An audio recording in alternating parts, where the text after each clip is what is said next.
All right, yo, what's up, everybody? Baseball After Dark. Let's do it. Let's do this thing tonight. Got a lot going on. Hope you guys are all good. Hope getting prepared for this long weekend.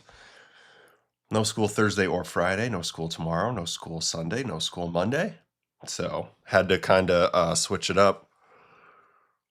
Do a little Baseball After Dark today. So let me just go grab a hat because I don't like the way this. You know what? Whatever. It's fine. Who cares? Anyway, how you guys doing? Am I the only streamer who starts on time? I try to be exact. Try to do as good as I can. Anyway, good evening, everybody. Hope you guys are all good. I saw here spring training games start a week from tomorrow, so that is exciting. My Huskies of Northeastern will be playing the Red Sox. That will be the first game for the Red Sox. I'll be locked into that. Good evening, all. We may need baseball and beer hats for these night pods. Have you prepared for Valentine's Day? Yes, we are ready. Valentine's Day, very important in this house. A lot of girls in this house. So I've done my job, and I think we're in the clear. So feeling good about that. Let's go. So much baseball, so much news, so much excitement. Maya's going to hit a 500-foot bomb off AO, and life is always better when baseball is around the corner. Yes, Huskies are playing GCU right now. All right, so I don't think it's going well, though. Mitch wrote me. He said not looking good for the Huskies. I think that our Friday night guy, first start of the year, had a rough go. I think there was a couple hit pitches, hip-hop pitches, some other stuff. So let's see what we got. Scoreboards. Wow. Number 21, Wake, loses their home opener to Houston. Oh, they're playing in Ponce, Puerto Rico. That's awesome. Yeah, so we are kind of back, baseball fans. College baseball's here, and it's very exciting. All right, let's see what else we got. Michigan beat number 8 Louisville. LSU crushed Milwaukee. They're number 2 in the nation. LSU is. Number 15, Georgia over Wright State. Number 11, North Carolina opens up over Indiana. Kentucky over UNC Greensboro. Clemson 3-2 over Army. Oregon State loses to Michigan. Georgia Tech over Bowling Green. Coastal over Fairfield. Tennessee in the first game beyond Tony Vitello. They go and win 10-0.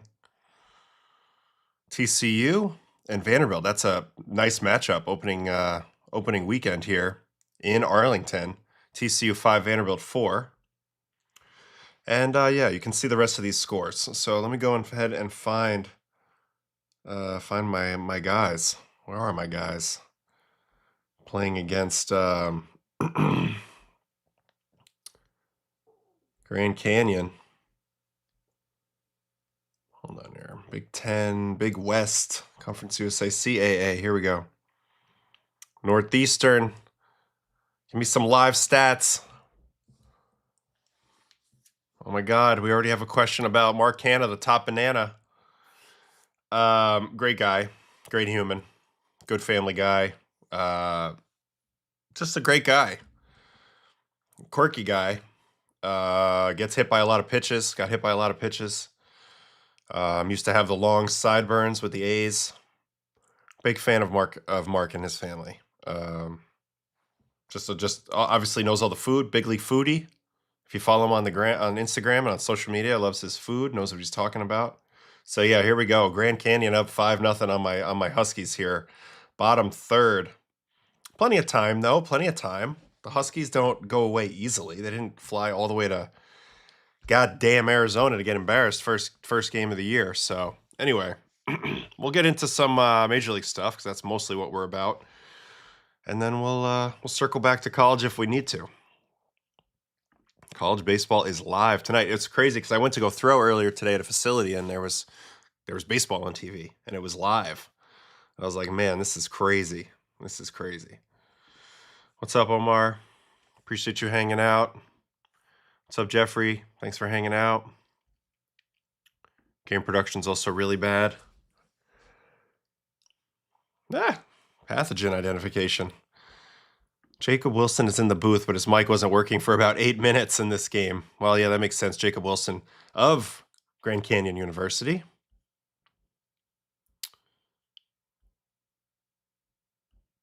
Was seeing about Cam Johnson, lefty demon from Oklahoma, was dealing. Who'd Oklahoma play today? Oklahoma. When the wind comes sweeping down the plain. Yeah, and also, yes, I did see this. This popped up on my Reddit in this Baylor game. Mitch just texted me, so that's why I just said, oh, yes. This guy hit 3 grand slams in one game today for Baylor. I don't know if you guys saw that. It's crazy. Three slams in one game. I don't know what to make of that. All right, so wait, we're looking for Oklahoma. So that would be like what, Big 12? Is Big 12 still a thing? Yeah, 10-3 box score.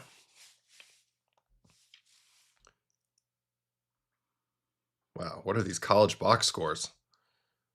Cam Johnson, 6 innings. So they went opener and then Cameron Johnson? Not the basketball player. 6 innings, 3 hits, 1 run not earned, 3 walks, 11 punchalos. Throwing cheese. The Red Sox have Durbin and Contreras, who won in the top 3 hit by pitch in the major leagues. Guess that's one way to get on base. It's an art form, folks. It's an art form. I've exposed it on the stream before, and when the games start, I'll expose it again. I'm looking at you, Andres Jimenez, Tim LaCastro. You know who you guys are. You look like you're trying to get out of the way, but you're not really trying to get out of the way. So, anyway, it's an art form.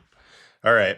Anyway, enough of this. Enough of this for now. There is the Baylor game. Let me find the Baylor score. Here's the box score, just so you guys can see it real quick, and we can give this guy some love. Baylor. Yeah, here it is. Tice Armstrong. Just your ho-hum 3 for 4, 12 RBI game. 3 for 4, 12 RBI game.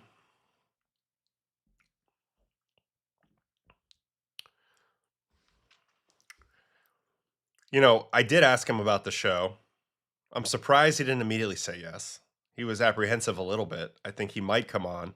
He did ask me then to invest in a chip brand, which I may or may not do. Vaca chips. They're kind of the answer to Masa is the other brand in the space. It's like beef tallow chips. Mark Han is involved in that. Anyway, hopefully we'll get him on here. The John Smoltz School of Hit by Pitch. Andres Jimenez, don't get RoboCop started. Ooh, D-backs closing in on a deal with Gallon. All right, but anyway, Tice Armstrong, just so you guys know, 3 for 4, 12 RBIs, 3 grand slams. I mean, that's some stupid stuff. It's even more crazy than the Tatis Sr. thing, except that those both happened in the one game. There was a game back in the day, Marshall McDougal, 6 for 6. I believe either 6 for 6, 4 home runs, or 8 for 8, 6 home runs, something crazy like that back in the day, Florida State. Anyway, you see some shit in college baseball. All right, let's move it on. Let me just hit that trade rumors real quick to see if this is is that Gallon nearing a deal? All right, well, we don't know what he's getting. This seemed like it had to happen. Because of the qualifying offer. You heard Boris talk about it on Foul Territory the other day. You know, they just have a heavy weight around their neck with that qualifying offer. Plus, it wasn't coming off of his best deal. Teams were reluctant to go long on him. I actually think if I were in the catbird seat with somebody, I probably would have offered him the 3 or 4 year deal. I'm a big believer in Gallon. I think he's going to bounce back. You know, the amount of base runners he ran last year was eerily similar to what he always runs. It was fine. Like, it wasn't anything crazy. Let me delete some stuff here. So yeah, I mean, look, thank gosh that they're getting him back. Good for the Diamondbacks, kind of being in a prime spot to take advantage of that QO. But now the QO's gone forever. Diamondbacks get him back. I mean, it's just like he's a good pitcher, you know. 1.26 WHIP this year and last year. Obviously, there's a disparity in how many runs he allowed. But I think he's a similar pitcher who had a bad run for a little while, and I think he's smart enough to make the adjustments, durable enough to contribute value, even if he is league average, which I have a feeling he'll be better than league average. He's got good pitches too. So I'm happy for the Diamondbacks because now, I mean, they had to. Like, they decided to go. They gotten some early disappointing news with Corbin Carroll being out early. But, I mean, they have a nice little team. They have the big three at the top, Perdomo, Marte, Carroll. They have some young guys. They brought in some old guys, Nolan and Santana. Um, and then, they were starting to piece their rotation kind of back to where it was. Merrill Kelly comes on back. Ryan Nelson was sneaky pretty damn good last year. That fastball really played. Erod, they need more out of him. Soroka was like a back of the rotation pickup, and now they'll have more depth. They'll have depth to use. I always thought Fott could be a good reliever. Not that I want to slap that on him, but they did that. And they're kind of just bottom feeding, but they're doing a bottom feeding job with people they're familiar with. Paul Sewald just came back to them. And now Gallen's back. And really, Gallen is immediately the ace again. So nothing's really changed here. Just kind of sucks for him that his first bite at the apple didn't go the way he wanted. But I'm pretty sure this will work out for him. I wonder what the number is. I bet it's right around... Well, I bet it's north of 20 million. But let's see exactly where it lands. Stuff declined eye test-wise, especially the changeup. Could be wrong. I don't think you're wrong like that. It's not as electric as it was maybe 2 years ago. But it's not. I don't think it's that far off. So interestingly, on Stuff Plus, on Eno's model here, he has him as being below average for the last 3 years and really having the same kind of stuff, overall Stuff Plus, from 24 to 25. Now, what's interesting to me is that I've always really liked his curveball. I wonder what's changed characteristically on this knuckle curve, because I felt like that was maybe his most potent pitch for a little while. But yeah, these grades, it's the funny thing about Stuff Plus grades, you look at them and it's hard not to be influenced by them. You see them and you're just like, I know what that means. I know what you're telling me. But I don't know. I still think he's a really good pitcher. I guess he's going to have to go out and prove it again this year. But there is no denying that, at least in this model, it does look like he's dropped off quite a bit. Changeup wise, I mean, they never really liked it. It's a carry changeup. It's a command situation. I mean, he's always had excellent command. Even last year, 105 location plus. Get the stuff back up a little bit would be helpful. But I've always liked his combination of curveball and changeup. I always felt like those were his best two pitches. Could he benefit from a kick change? So let's go find out. Let's go take a look at the movement profile on Zach from last year. Here's the changeup. 4.1 inches of rise, 12.3 inches of tail, off of a four seam with a little bit of perceived cut, 17.2 inches of vert. So yeah, I mean, there's a 13-inch separation. He doesn't have a separation issue, but of course, if you went to a kick, he could probably create more drop. Let me see what the current spin is on this changeup right now. It's right here, 15, 18. So it's pretty low, actually. It's not as carry as I thought. I mean, I know he's thrown some in the past, little cut carry balls, but it's intriguing to look at. How has that changed over the last few years? So 86.3 that year, 86.6 here. Definitely lost a lot of whiff rate there. Go away, whatever you're doing here. I don't want you. Let me look at the whiff rate. So knuckle curve 39.2, similar this year. Changeup 30.2. Last year, actually more whiff than last season. Interesting. Let's go look at his run values. Maybe there's something more specific. Yeah, see, the curveball to me, even though Stuff Plus didn't even like it last year, I've always really liked Gallen's curveball. He spikes it. He throws it kind of hard. It's got a lot of drop. It doesn't move a lot left, which I like too, especially for opposite-handed hitters, as that straight down plummeting effect. Always been a fan of that. Let's see if we can just cherry pick a curveball. So you got me intrigued here with this question earlier about his stuff maybe downgrading, because I never really thought too hard about how his stuff graded out in the first place. I mean, I always knew he wasn't going to be like a super Stuff Plus darling, but I always felt like it wasn't bad either. Like pretty droppy curveball, really good command, really good changeup. I mean, I've seen his stuff be pretty overwhelming against teams I've faced. I remember we faced him with the Mets, I want to say 2 years ago, fairly early in the year, maybe 3 years ago, fairly early in the year. And his curveball was dynamic. We weren't anywhere near it, so maybe I'm a little biased off of one game, small sample size, but I've seen him pitch quite a bit. And they better hope that his stuff isn't like completely falling off a cliff. I do think that would be a little bit scary if that were the case. Makes me want to look up something else real quick. So just bear with me here for a second.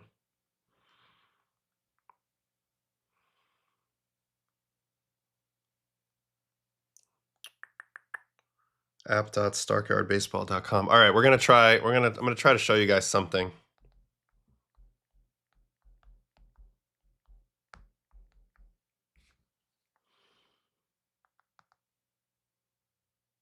Ooh, Stockyard Baseball.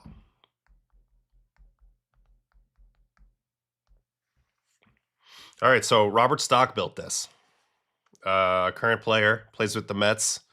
He made his own Stuff Plus leaderboard, and he's got a lot of really cool stuff on here. But yeah, I want to go look at Zach Gallen if I can. What he has on Zach Gallen here.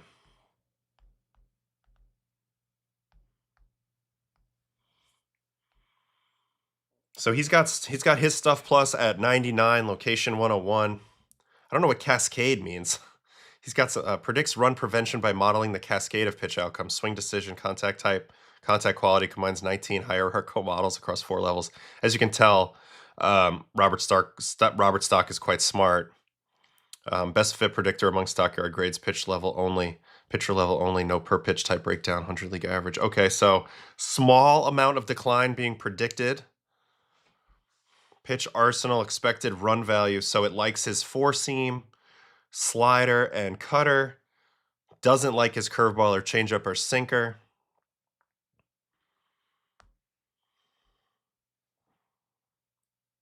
Four degrees higher than average. I mean, we're going to be using this site quite a bit. He's done a nice job.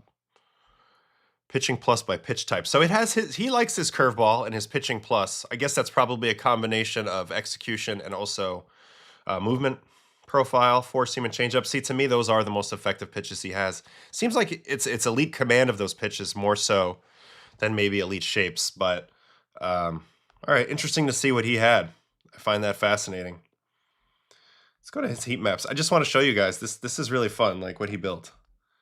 He did a nice job. So here's like his locations. This is usage. Let's go to whiff percentage. So versus lefties, he's getting most of his whiff above the zone. On the fastball, on the curveball, everything's below, obviously. Changeup, man, really good below the zone. Slider off the plate away, almost nothing with slider versus lefties. Cutter's not really a whiff pitch. Sinker only uses versus righties. I don't know. This is very fascinating. But I like looking at he's even got by months. I mean, dude, this is a hell of a site. And he's just getting started. I was talking to him on the phone the other day trying to get a little info. So very cool.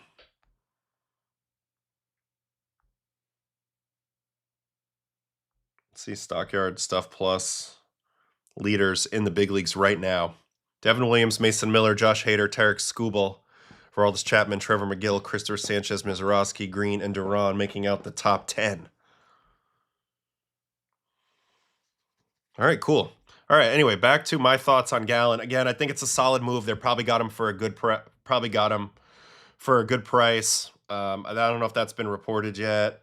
Yep, 1-year deal, pending a physical. Okay, we'll see what the money is, whatever. But they kind of needed to do this. I mean, the rotation was light, to say the least, especially, considering that the Padres are going, the Giants are kind of going, even the Rockies, but obviously they're not really a factor. But there's, these wild card spots are going to be tough to grab. I think the National League is fairly deep this year. I really do.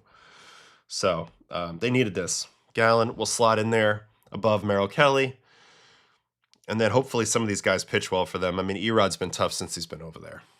But let's see. I do also wonder this as well, Daniel. I wonder if the deal is more or less than the QO.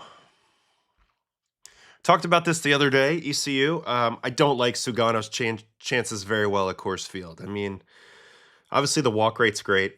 That's going to be a huge deal if he can keep that low. But like the amount of contact that he allows, the lack of whiff, and overall strikeout that he gets means a lot of balls are going to be in play, and that's even off the evidence we have at sea level, let alone pitching at Coors. So I'm not very optimistic about Sugano's chances, but we'll see. He does have good command. Quintana, it's more of the same, except I've seen Quintana thrive with the nibble command game, so there's a chance that could play, but I still think it's going to be tough. This is going to be a major, major challenge for both of them. And they could, if they stay mentally tough, and I know Q will, they could go and win a lot of games. They could outpitch the other guy, but it's going to be tough if you care about your stats, Baylor's Tice Armstrong was the guy. I think I dropped his name earlier. 3 grand slams in a game in the first in 50 years. Crazy. Were the command guys against stuff models in the clubhouse simply because the models didn't like them as much? Yeah, probably. Probably. I would say in general, you're gonna, everybody's self-interest driven, right? If you are the Statcast darling, then you're probably gonna like that. So if you're not, you're probably not gonna like that. 22 million for Gallon. Okay. Thanks, guys. Appreciate this. That's exactly what we expected. It's honestly, look, 22 million is a lot of money. It's more than double than any money I ever made in a year, and it's a ton of bread. But man, I thought Gallon was going to get 100 million, and even on the 1 year, the fact that he couldn't push it a little bit higher up is kind of sketchy. So he's going to have to reprove it. It does show that the consensus around the league was that they didn't want to stretch for him. You saw some other QO guys get stretched for Framber, and even those 3 years is huge money and some other things, but they didn't go there with Gallon. So that's interesting. Oh, my girls are missing me at movie night. Zootopia 2, right behind me in that room. Got started a little late, so had to come in here. And I'm sorry you ate too many Raisinets and popcorn. All right. Trying to get my count here. It's being weird. What do we got here? 43. Okay. All right. All right. You want to take a quick? It seems pretty public. I just typed it into my browser. I don't think he's advertising it, but All right. Did we talk about this yet? We'll talk about this real quick. Castellanos, officially released by the Phillies. We all knew that was kind of coming. There was this whole thing where he hand wrote a letter detailing whatever happened when he got benched. People don't realize, but he did have quite a long games played streak. I think he had played over 400 or so games consecutively. And yeah, he declined quite a bit. He was struggling in the outfield. I feel like he's one of those personalities that's awesome when he's playing great, and it could be less than that when he's not playing great. But that's a lot of guys, so I don't really have a problem with that. The beer thing in the dugout is certainly interesting. I know of plenty of players who have had beers in the dugout. Usually they don't crack one right next to the manager in the midst of a game. So I think obviously that wasn't great. Here's the quote. After being taken out of a close ball game in front of my friends and family, I brought a Presidente into the dugout. I then sat right next to Rob and let him know that too much slack in some areas and too tight of restrictions in others was not conducive to us winning. Kind of an odd time to give him a philosophical managerial pep talk there. But listen, there was a lot more to this than they're telling us. I know they had it out after that. Maybe this was the straw that broke the back. Maybe it was just one of those things where it was just wearing on the clubhouse. Who knows? But what I'm more curious is if Nick's going to keep going, where he's going to play. He's got no defensive value. His hitting really hasn't been great as of late. Having faced him a lot, he's got a great bat path. It's a natural swing. He swings a lot. It's always kind of worked for him. But if you're going to swing at everything, with the stuff of today's pitchers, they're probably going to expose you pretty hard. Last year, negative WAR, only hit for 294 on base percentage. So, now he's going to make $20 million this year. He kind of do whatever he wants. But I I don't know. I mean, at one point, he was definitely raking. You look through this whole stretch of time, OPS pluses, I mean, really, really good, with his big year coming in 2019, I believe. Maybe 2021, 138 OPS plus, the last year with Cincy before getting paid. I still feel like he's a natural hitter and he can hit in there, but there's no doubt that the last couple years have been a little less inspiring, especially given his defense. So we'll see if he bounces back, who grabs him. You know, we'll see who grabs him. Canadian baseball thinks some team will take a chance on Nick. I don't think this guy's on the Mets' radar. MJ Melendez is more that type of guy who just got signed by the Mets. So, I see some people wanted the URL. What was it? It was, I have it here somewhere. app.stockyardbaseball.com. So enjoy that. Support Stock, Robert Stock, aka the Stockyard. If you're a Met fan, maybe you'll see him this year. All right, so that's really all I got on the Castellanos situation. They move on. The Phillies move on. Adolis Garcia plays right field now. We'll see if that's for the betterment of the team or not. You know, but you know they're a team that's known to have really good vibes on this team. You know, the combination of Schwarber running the show, Trey, Stott. I know Stott and Harper are really close. JT's a great dude. Marsh is a good guy. Apparently the vibes are very high, so they didn't want to let that get in the way. But it looks like Justin Crawford's got the inside track on center field. Obviously, Johan Rojas still in the picture. Otto Kemp. But Adolis Garcia in the fold. So Nick screams Angels. I feel like, you know, a lot of people scream Angels when they don't scream anything else. So that could be the case. All right, so on the thumb, yeah, they sure did, Spectre. On the thumb, I put out there, you know, Bassitt flies south. So Chris Bassitt, friend of the program, friend of mine, ends up joining the Orioles on a one-year deal. He gets like $18.5 million. I felt like the Orioles needed another pitcher, and they get a guy who's almost virtually guaranteed to make his starts, which is awesome. Which is friggin' awesome. Now this is the 6 pitchers they have. Trevor Rogers, who had a magical last 14-ish starts last year. Kyle Bradish, who should be the ace. He's the stuff guy of this crew. Chris Bassitt, the reliable guy. He's been in this division, knows how to pitch. Going to pitch a lot of innings. Going to take pressure off everybody else. Shane Baz, that's the reclamation. They traded for him. He's got the talent. Eflin, they brought him back to be kind of the stabilizer. So they have 2 of those types of guys, although Eflin's had some injuries of late. And then Kramer's another guy who's probably more of a stabilizer type as well. But they have options at least, and they did some things in the pitching to go along with their absolutely awesome offense. I know that Jackson Holliday's hurt right now, but this offense is going to be really, really good. And Bassitt does get to reunite with Mr. Pete Alonso, so they'll have a lot of fun together in the card game, on the plane, on the mic, on the bus, in the clubhouse, competing, maybe ping pong, things like that. So they'll have a jolly old time, and hopefully they'll be winning. Because if the Orioles are good.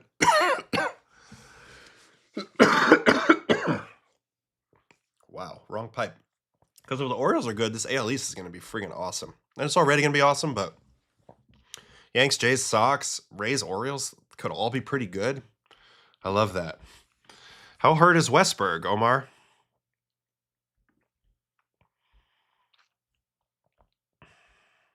Well, we got a little more stuff in the chat about the Castellanos thing.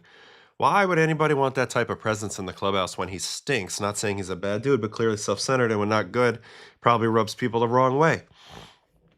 Yeah, you put up with any type of personality if they're, you know, putting up an 850 OPS or 900 OPS. Like, that's just reality. And then yeah, we would always say that the act, or whatever, you know, everybody's got an act to some extent, but the act does become tired. Especially with certain guys when they struggle. They don't know how to continue to be the same guy. So I don't know if that's the case or not. And I did not see Kyle Schwarber quote. I would love to know what that was, because I think Schwarb's is one of the best guys. All right, back to the Bassitt thing. We got some Canadian fans going to suck having to root for Bassitt's failure. I was really hoping Seabass would be back in Toronto. Elias hates pitching. Well, I think he learned his lesson from last year, huh? They felt like they were the leaders in the clubhouse heading in. and now they are certainly not. So they had to do something with this pitching. The windows close a lot quicker than some of these teams realize. We're going to get to this trade in a minute.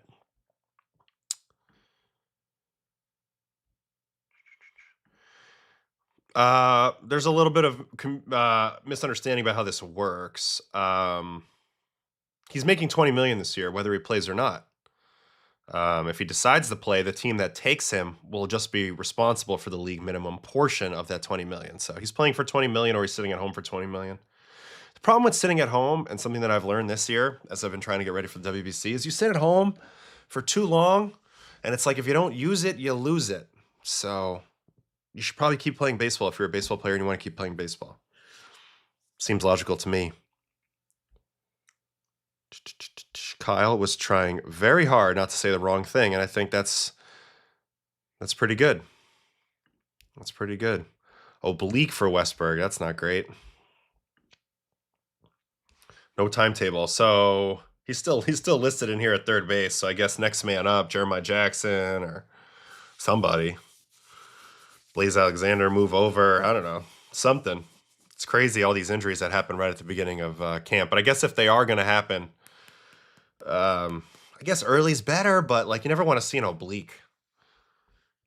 You never want to see an oblique. Think about how many times you rotate really, really hard in the game. And if you have a weak link in your chain and your core, not great. Media asked if Nick was a distraction. Kyle gave kind of a non-answer. Sometimes a non-answer is what you got to do. You know, sometimes that's what you got to do.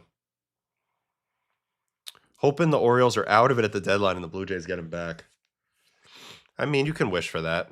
It's cool that the Blue Jays fans love Bassitt so much. I love Bassitt so much, so I think that's pretty cool. Oh my God, his money's deferred too? Man, Zach Gallen got really punked by the league this year. Now, if I were him, I wouldn't sulk about it. I would say, okay, the old adage, if you don't like it, play better. And that's what you can do about it, and he will. But from a distance, like I'm not him, I can say, man, he's so much better than that contract, and that sucks. I don't think this is happening, Ketamine Jesus.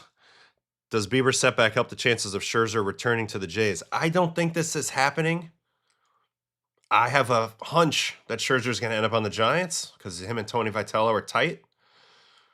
But he also could just be looking for the right pocket. I'd be surprised if it was the Blue Jays unless they lost some more starting pitching. But we'll see. Giolito's next. He does need to find a home. Good question. Well, for me, it's been physical. It's like all those years of throwing, they use it or lose it, all those years of throwing and getting your shoulder in this like perfect groove and just maintaining that year after year, which is something that was like part of my strategy and why I was so durable in the back half of my career. But then like you stop throwing and things try to heal and it just like, it's nothing's smooth anymore. Nothing's grooved anymore. And it takes a long time to get it right. The mental side of it, I mean, fight or flight goes a long way. You know, once you're in a baseball game where there's stakes, you know, those feelings come right back and you can be locked in as anybody. So you have to always believe, and let me just say this for young pitchers that might be watching or young baseball players. One of the mentalities that I would share with my teammates that I thought, it's kind of a weird way to think about it, but you have to get to a place in your career where, and it's not a cocky thing, but it's like, I am fully prepared. I do everything I can to prepare. I take care of myself. I'm all in. I get my sleep. You know, I know about my opponent. I study myself. I eat right. I do all the right things. All that being said, you also have to get to the point where your confidence in yourself is so ironclad that you feel like you could literally roll out of bed and face the best players in the world. You know, you just have to feel like you can just get in there and do it because you've done it your whole life and that's who you are now. So if you can't get to that point, sometimes it's hard to really eventually reach your destiny as a player. And also it makes you a scared player. So you over practice because you think you always have to be proving to yourself that you're good. And that buries your chances of staying healthy deeper. So I know this is kind of a weird dynamic here, but I truly believe it. One of the best ways to stay healthy is just to trust your damn self so that you can manage your workload properly and not freak out every time you play bad and try to over practice it. So anyway, Just wanted to throw that out there. Pitchers are like boxers. You got to fight or it's not good. Totally agree. Totally agree. Oh, yeah, Colby Mayo. Colby Mayo. A couple people in the chat confirming that they love Bassitt. Yep. Yep. Got some great ones in here. And I really appreciate all my Canadian subs. You guys have really carried this channel. So big time appreciate that as we're getting close to games and hopefully we can grow this. But, you know, off the strength of last year's Blue Jays season, it's been a lot of fun. Okay. Garrett Cole might throw in spring training. Inside knowledge. Well, he looked pretty damn good in his his bullpen session today that I saw. I know he's feeling good. I know no matter what, they're going to make sure that they hit every mark, dot every I, cross every T before he's pitching in a major league Wago that matters. But so far so good. There hasn't been any setbacks. So, you know, let the horse run. And hopefully, and I think he's smart enough to monitor himself, because really, like, nobody knows how you're really feeling except for you. And I did perhaps. I mean, when I came back from my Tommy John in 2016. I was good enough to pitch, but I wasn't recovering like normal, and nobody really knew that. So you don't want to be in that spot. Luckily, there was only a little bit of season left, so I was able to manage it. But you don't want to be in that spot when you're trying to go out there and run down a World Series. We weren't really doing that at the time. Seabass and the wife are a class act. They absolutely are. Donations. Scherzer doesn't strike me as a guy who will play for a team with no chance. That's how I feel. I think he's going to wait for the right spot with the right team. I do think the Giants are an outside shot to happen relatively soon again because he's so close with Tony.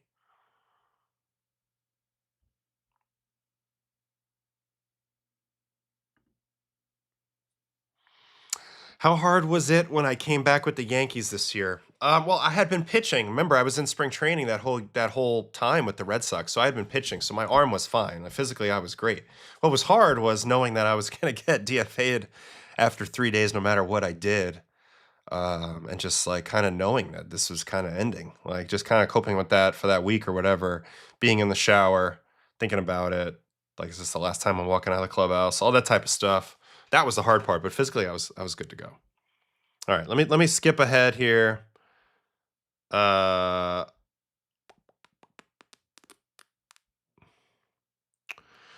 Yeah, so Roman did I mean, you know, the USA thing is so intoxicating, and he is healthy. I think he had to prove that he was healthy.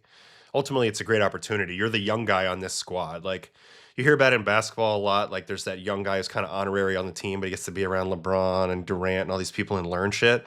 It's the same thing here. Like, he's going to be with Harper and Judge and Schwarber, you know, and on the list goes on. Like, just incredible ball players, and he's just going to be around them, and that's what you want. That's what you want. Yeah, so I saw this on Reddit. There's no way he's changing his windup. He does go over the head sometimes for fun, and I think it's for timing. Like, he wants to get used to his balance point. People are like, "Oh my God, Garrett changed his delivery." He did not. He definitely did not. There's no way. I'll bet on that. How does Bieber overcome his arm fatigue? It just takes time. It just takes time. You get a little better. You get a little further away from it. You get a little better. But I don't know what he does on the day-to-day. So, you know, that's a big factor. Heyman and Feinstein said Gallen had multi-year offers. Have to imagine it was like 2 of under 30. Yeah, and ultimately, why not stay with a place that you're comfortable, you know, you can bounce back with. You don't have to move, you don't have to change your life, and now you're QO-less after this season. So I think he made the right choice without having any idea what his other offers were.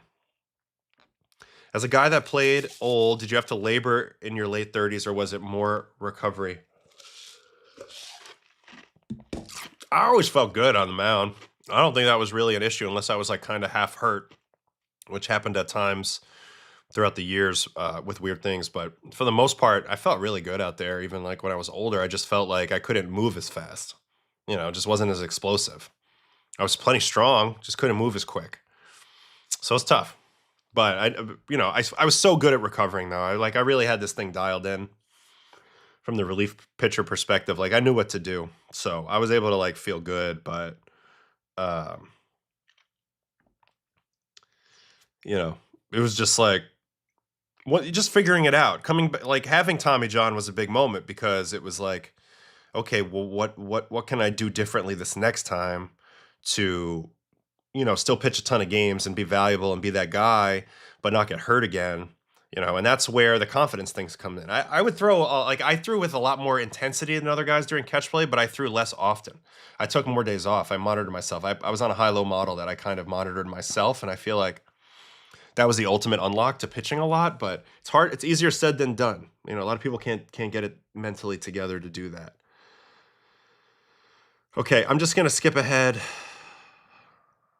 Oh, here we go. How long in your career did it take for you to get to that mentality you just spoke about? Long time. Long time. I mean, I struggled with the mental side of the game for a really long time when I was younger. It started getting better. I think started mastering some aspects of it in 2012, 2013. And mind you, I was drafted in 06, 2014, 2015. But then I kind of fell apart again. And then I remastered it again in 18. And then I felt like I was really mentally strong from that point forward. And my routine was super dialed, but I also think actually I became a little more mentally weak at the very end because my stuff wasn't there anymore. And so it was just harder. You didn't feel as dangerous out there, so it's hard to fake it. Like I was always a realist with myself, so it was a little tough. Like I felt like I was effective, but I didn't feel nasty, if that makes sense. All right, let's move on to some other baseball stuff because I'm just chatting about my life or whatever, which is not important right now. All right. I'm just checking on you guys. We got 62 of you mofos in here, which I love. All right. What else happened? I had a whole list of things. So we like the Bassitt thing. They kind of had to do that. Oh, let's talk about this trade. All right. Astros Blue Jays swap Jesus Sanchez for Joey Loperfido. So it's funny because Joey Loperfido was traded from the Astros to the Blue Jays, and now they get him back. So I will say this about Jesus Sanchez. Jesus Sanchez is a guy that the analysts that look at process stats, like the stuff under the hood, like exit velocity and some of the things that he brings to the table, are very tantalized by him. I mean, he's got ability to hit the shit out of the ball. But he just has a bad approach most of the time. He's very pitchable. And it hasn't really come to fruition. These are his statistics since he's been in the big leagues, and he got there pretty young with the Fish. Been basically a one-WAR player every year. Hits some home runs, but not enough. Strikes out probably too much, and overall the on-base percentage isn't really very inspiring. So he's only 27. It reminds me a lot of a Franchy Cordero, who he's better than Franchy Cordero. He's more consistent than him, but it's like there's some tantalizing under the hood, like physical characteristics with this dude. This guy's a friggin' monster. 6'4", 222. And as I mentioned, he's hit some absolute moon nukes over the years. Here's what his percentile rankings were from this past year. So he's right at league average in xWOBA, but unfortunately he needs to be a little better than that. He's below league average in whiff, Ks. He's right at league average in walks. But here's the thing. Look at that bat speed. 93rd percentile. Hits the ball really hard. He just doesn't combine it with launch angle sweet spot very often. That's only 10th percentile. So he does a lot of things well, but he just doesn't connect the right way. It's like almost a hand-eye coordination or a skill type of thing, or they just haven't figured out how to give him the proper bat path yet. Let's see this one that's way back here. I think this is going to be, let's just watch some nukes that this guy's hit. So one time I did have a little bit of a beef with Jesus Sanchez, not like a real personal beef, but he did like a thing where he took a pitch and kind of like glared at me and like grabbed his cup and like thought he was Juan Soto. And he did it like a couple pitches in a row, and it kind of felt, I was in compete mode, so I was kind of like, we're not going to tolerate that too much. And so then I struck him out, and I think I waved him off the field. And then my buddy John Jay, who was a coach with the Marlins, was like, "What was that?" And I was like, I said, "Go look at the video." And then he looked at the video and he just said like, "Oh yeah, okay, I see what happened." But you see the power. I mean, the power's there. It's like big league juice. Like, it's super big league juice. I just don't think he can consistently put bat on ball. Oh, Taj Bradley down in and hits this ball like out of sight. So, you know, there's some potential there with the Blue Jays. Let's see what David Popkins and their style can do, you know, to maybe affect this guy a little bit. Let's go look at his underlying metrics for the last few years. He did have an 83rd percentile xwOBA in 24. And you see the max EVs are up there. Hard hit was better before last year. Here we go. You know, and honestly, it's a pretty impressive combination of swing length and bat speed. There's something with the approach angle on this swing that's messing it up, I bet. Let's see, with the way that his swing plane comes through. Yeah, I just saw that, Marcus. I do think that like there's, again, like, because he hits the ball so hard, like, there are some things in his game that people are going to really like. You know, he's just been awfully pitchable. Like, we never had a hard time game planning for Jesus Sanchez. And I was in his division for a while. All right, so here's the metrics. 28-degree swing path tilt, which I don't mind. It's a little flatter than MLB average, but I don't technically mind that. They're probably going to want him to scoop a little more, get a little closer to league average. 2 degrees pull, that's great. He's hitting the ball to the big part of the ballpark. He's got enough power to do that. Here's the issue. The attack angle is only 7 degrees, so he's not consistently getting the ball in the air the way that he should. And if he does, he'll have a lot better success because he hits the ball so hard.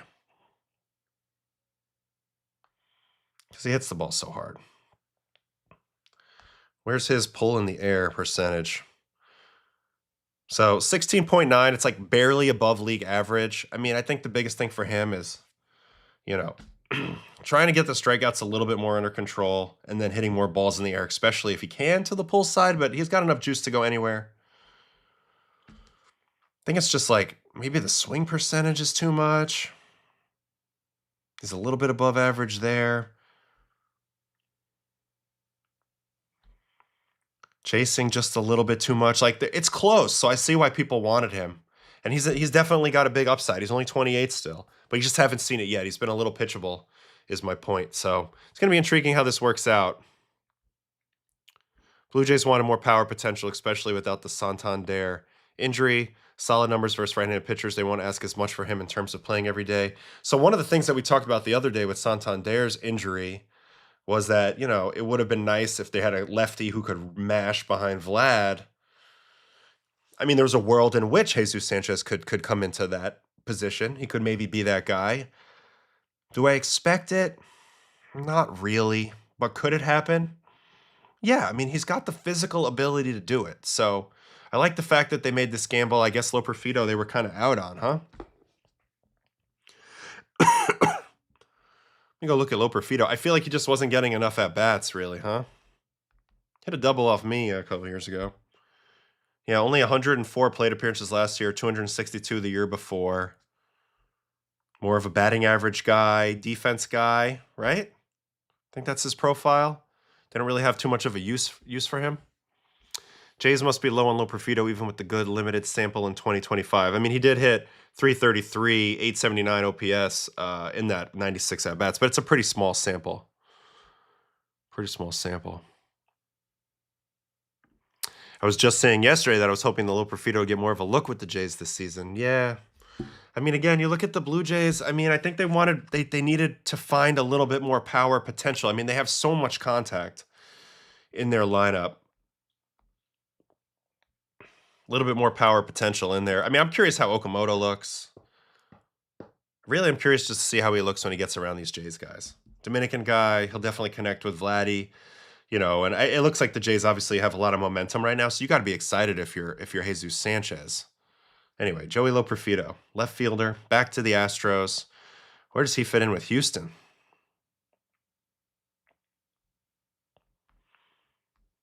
Well, right now they have him penciled in as starting left fielder here on Fangraphs roster resource. Pena, Alvarez, Altuve, Correa, Walker's pretty damn strong. Loperfido gets the hit right before Diaz. It's not bad. You know, I just really haven't watched Loperfido play enough to really have a great feel for this.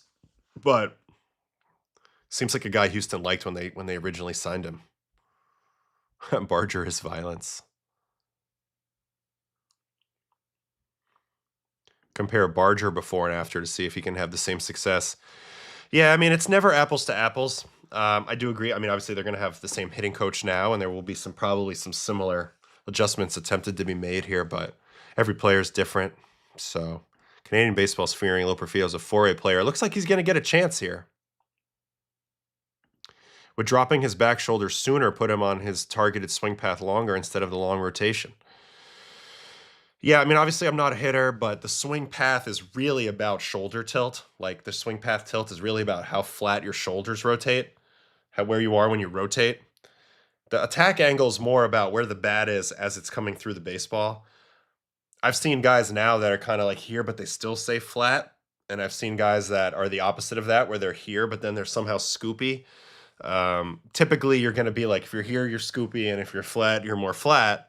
But at the end of the day, nobody really wants to hit all ground balls. And if you have that much power, like Jesus Sanchez, and you're already striking out a lot, you want to make sure that the balls you are hitting in play are probably going for damage. So, I don't know. I'd have to watch it. It's just like facing him, I did feel like I could get above the bat even with it being a little flat, and I could definitely speed him up before then slowing him down. Like, it just felt like there was always an answer for what he had. You know, obviously you can't make a mistake down and into that guy, but, you know, we'll see. Jay's front office always was out on Loperfido, but then why did they trade for him in the first place? Loperfido was caught smoking a dart during one of the Jays series win parties. Do a lot of major leaguers secretly smoke cigs? I wouldn't say a lot. Like, it's like society. Like, not a lot of people smoke cigarettes anymore, but we used to smoke rally cigarettes in the San Francisco dugout before they had the bullpen on the field. Like, when it was just down the line and all the relievers would hang out in the dugout. There's like a landing area down the stairs in the visiting dugout in San Francisco next to the batting cage. And there was definitely a stretch of time where the Rockies were ripping rally darts down there. So, not that I've seen a ton of it, but obviously some guys play with Cespedes or Josh Reddick or Hassan Kim, and those types of people are smoking lung darts, but you don't see it a ton anymore. Definitely some Japanese or Korean guys, though.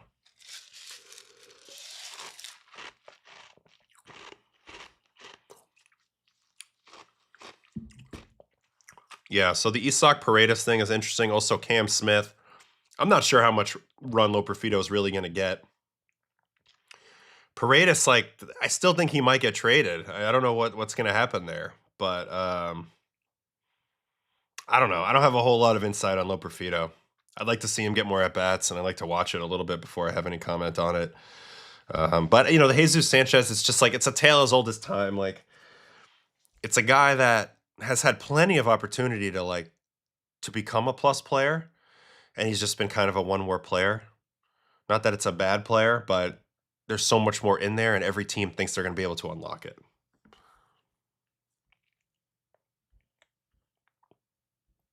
Yeah, we watched a little Cody Ponce. He looked filthy. It looked like he had serious separation between that fastball and that split, and he was throwing hard as crap. So I can't wait to watch him. I think Mike Trout is a great example of what a nice clean swing path at the bottom of the zone, but because of that swing, you can't hit anything else up. Yeah, so Trout, if we can go do that now. We can go look at Trout. I mean, he's had kind of the same swing his whole career, and it just destroys everything except for the top rail. You know, but honestly, like, I've always kind of respected that he just didn't really care. That he was just like, okay, beat me up there. You can't do it that often. So anyway, here it is, 36-degree swing path tilt. So he's scoopier in terms of his shoulder plane as he rotates than league average, which generally leads to you dominating the bottom of the zone and usually setting yourself up to hit a fly ball.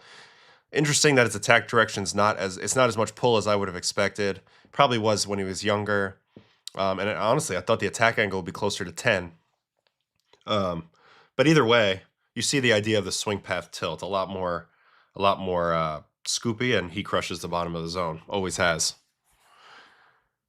Josh Donaldson was scoopy by design, hurt him as he got older. So here's the thing about being scoopy. Like, you're gonna get mistakes in the bottom half, and you're gonna be set up to crush them over the wall. Like, guys are really great that have scoopy swings, but it's also like with all the velocity in today's game and guys that can spin it at 19 vert at the top of the zone, like you're not really gonna hit that.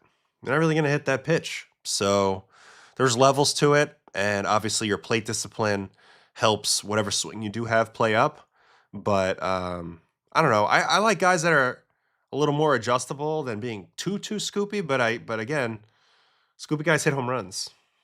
So hope we like home runs. Studies show that they're good. Why do lefties mostly like down and in pitches? So my theory on this is like kind of funny. It's like you're batting left-handed. You know when you swing, you have to run to first base. And when you bat right-handed, you know you have to swing. You have to stop your rotation and run to first base. And not that righties don't like down and in. Some of them do. But their whole life they're facing righties. So anything down and in is usually boring in on them, and it's not really the same effect as a lefty facing a righty where that pitch is kind of just right in the meat zone, running back to their barrel if it's down and in. I also think they're naturally inclined to rotate and open up because they know they're headed that way. And I know that sounds insane, but there's something about the subconscious knowing that you're running this direction that kind of lets you open up a little earlier, and that's part of my thesis there.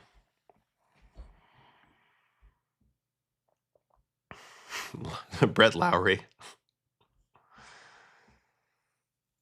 Donaldson talked about not being flat almost religiously. Yeah, I know. I mean, he thought it was the be-all and end-all. He just, look, he got exposed big time at the end. I mean, at the beginning, when the pitchers weren't smart, everybody that got super scoopy crushed. I mean, I played with Carlos Gonzalez, one of the best players in the league. He crushed everything down in the zone.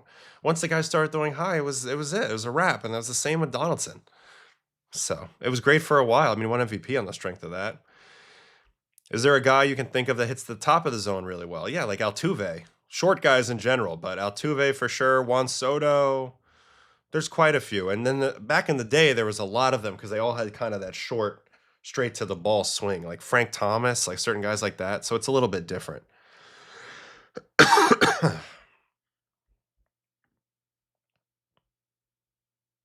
Barger and Sanchez, 75.9 bat speed, Addison 29 tilt, Sanchez 28 tilt. Barger went from 1 oppo to 5 pull. I wonder if Popkins lets Sanchez pull more. I mean, it's also there. It's a little bit overblown, the coaching too. I just want to say that. Like, it matters, but the players make the choices most of the time. Coaching can help, but I don't know.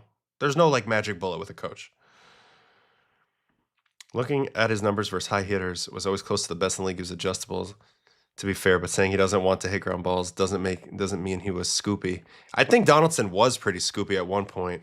And he also used to crush high heaters, but he wasn't very tall. He wasn't very tall. And when he was on time, it was one thing, but the velocity changed. The velocity changed. Big time. How will I pitch to Judge? Well, I faced Judge quite a bit already. You just have to mix it up. He doesn't really chase. Fastballs aren't bad at times, but you got to set them up right and you got to get them in the right spot. You just can't stay in the same place too often, and you really got to get ahead. You fall behind, you're in big trouble. He's pretty good at sniffing you out. Changeup I really like, right on right changeup. I don't know. We'll see. I'll just go in the moment and see what it is. Yeah, Durbin was raking them high the other day. All right. 1 hour in. What else we got here? So that was the trade. I guess, all right, let's talk about Goldy for a second. Goldy re-signs with the Yankees. 1 year, $4 million. What's Goldy at in his career? 63.8 WAR. He's going to become the first player ever to wear the Stars and Stripes in the WBC 3 times, which is very, very neat. He was solid last year. 731 OPS. He started off like gangbusters. He crushed lefties, I want to say. Pretty damn good, right?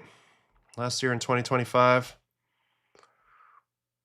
Platoon splits. Yeah, I mean, 981 OPS versus lefties. Versus lefties last year. Limited plate appearances, but 336, 411, 570 for a 981 OPS. So that'll be his role. I do think most of the time Ben Rice will play first. I think Goldy will play some first.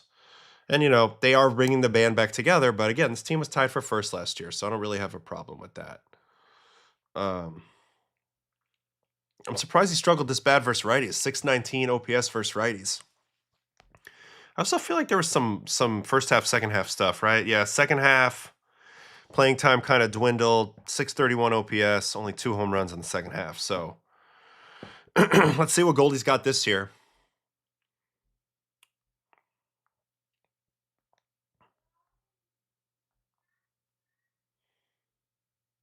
Yeah, I mean, obviously the Yankees, they needed another righty in general. They were very left-handed. But I mean, like we just showed, he banged versus lefties. So I know people didn't want to run back the same team, but I feel like it was pretty good. I don't really remember what the site was. It was fun though. Only 2 players not on the Yankees roster from last year are Weaver and Williams. Wow.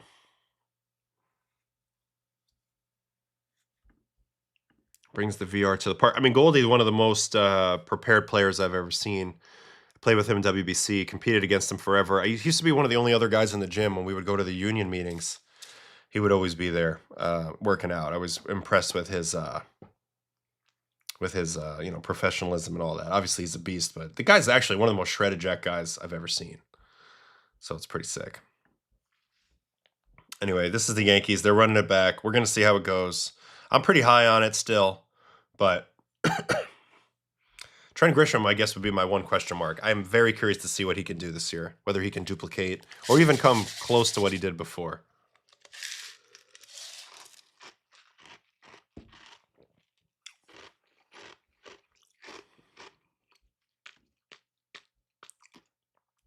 So I might be in the minority, but I really like the Ryan Weathers signing. And I also think Luis Heel is going to be a little bit of a different pitcher this year. I'm actually okay with what they have. I saw Schlitt. Schlittler's got a little back inflammation right now, so who knows where he's at. But, I mean, of course, they could use even more depth and more high end. Of course, every team could, but I don't have a big problem with where they're at pitching-wise. I like Weathers. I think Heel will bounce back. I told you Will Warren got a lot of good experience last year as well, so you got to expect more at all 3 of those guys, really.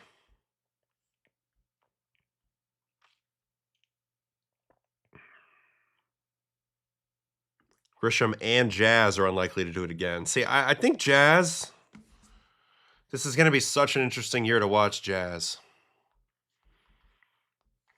It's just like, does he go to another level this year because this is the payday year? Or does he crumble? He's such an emotional player. And I love that. What's he look like? Such an odd Savant page, too. I mean, he's 91st percentile in barrels. So obviously barrels are the best things you can do, but he also is only 9th percentile in squared up.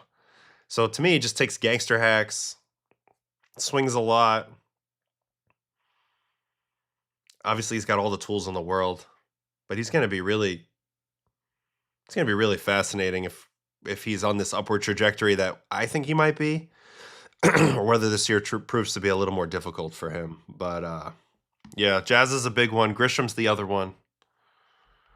I mean, simply put, Grisham had a magical season last year. I mean, 34 home runs. I mean, he hadn't even hit 200 average the previous years. He had under 300 on base the previous year, and that's a guy with elite swing decisions generally at the plate. I mean, here, 99th percentile chase last year. Holy cannoli, that's fantastic. So, like, that's his carrying skill, obviously pulling the ball in the air. I'm sure he did a great job of that. Yep, 23.5%. That's why he hit all those home runs, particularly with the short porch.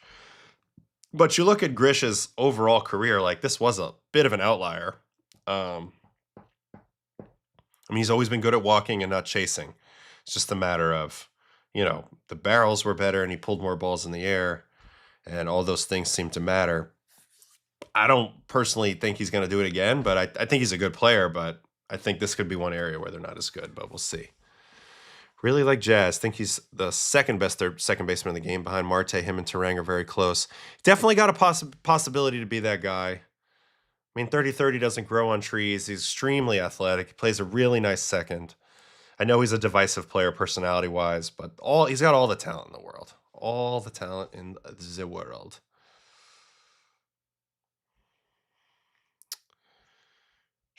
Adam, do you think the Braves should have tried to keep Ozuna? I think they will miss him at the plate and in the clubhouse. All right, we'll answer this in 1 second. If he was healthy, he would have been almost 40-40 on a per-game basis. I think Jazz goes down, but if he plays 150, he'll have similar numbers. Obviously got to stay on the field. Grisham, big pull guy, but the biggest this past year, and that really helped him. Helps to play in a Little League park. Sorry about it. Take advantage of your dimensions. Running it back discourse around the Yankees is frustrating when people overvalue postseason performance. Well, I'm just saying, running it back, they've won 94 games, so that's pretty good. I know they got exposed by the Jays. There's no guarantee they'll face that same scenario this year. And things always change. Nothing we think right now. I mean, we'll have 58 different opinions by the time we get to September. So they have a great roster. They do. They do. I love that Garrett's coming back this year. I think they're going to – I still think they're good. Does Rice sit versus lefties? I'd say ideally no, but as of right now, with the roster that they have, I mean, look, the analytics are going to be saying, let Goldy hit, let Goldy hit, let Goldy hit. So we'll see. So we'll have to see. Do I think Wells can do good things this year? Yeah, I'm a Wellsy fan. He does some things really well. Obviously, you know, it's tough to try to be an offensive player at this position. There's so much on your plate behind the dish. I mean, look at his framing numbers last year. Fantastic. He's got to handle all of these pitchers. But, you know, he hit 21 bombs last year. He's another guy who knows how to hook the ball at Yankee Stadium. There are some abilities there. He's got above average bat speed. His chase isn't totally bottom of the barrel, 41st percentile, but nothing. It's not scary low. I think there's more in here. But you never know with a catcher. You know, it's really a big ask. The year before, his expected numbers were a lot better. Much more walks. I think that was the biggest thing in the chase. So will he control the zone? It seems like that's the thing that can turn his chances around the best. But, you know, I'm a fan of Wellesley. I think that the pitchers like to throw to him, which is kind of a big deal. And Norm, I feel like you and others keep saying this, and it's not true. Framing's still going to matter. There's not going to be that many challenges. So it's normal baseball with a couple challenges a day. So I still think the framing will matter. I mean, I guess a little bit less, but I disagree overall.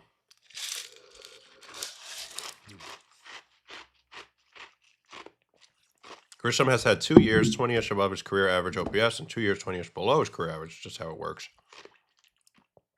Yeah, not great though. You don't like that much of. You like guys to be a little bit more consistent than that, right? Coney Gray versus Yankees will be cinema. It always is. Red Sox, Yankees. We got a little more discourse, and you got to love it.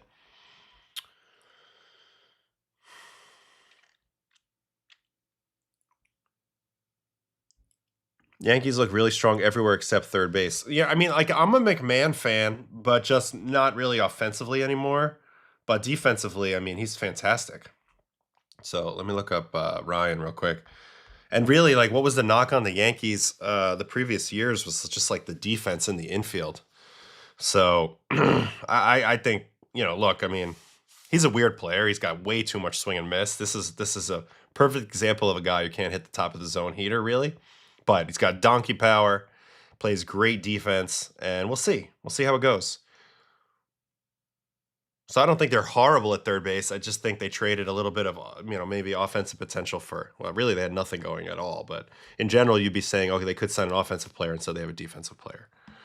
So it's pretty cool.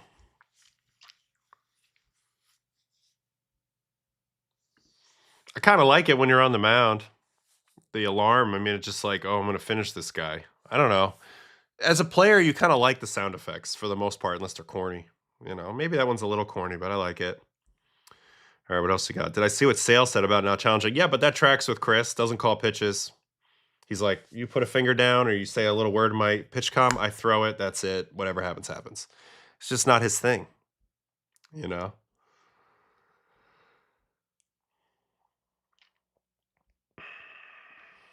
Yeah, Volpe. I mean, Volpe is a big deal. I mean, he's such an important player this season for the Yankees.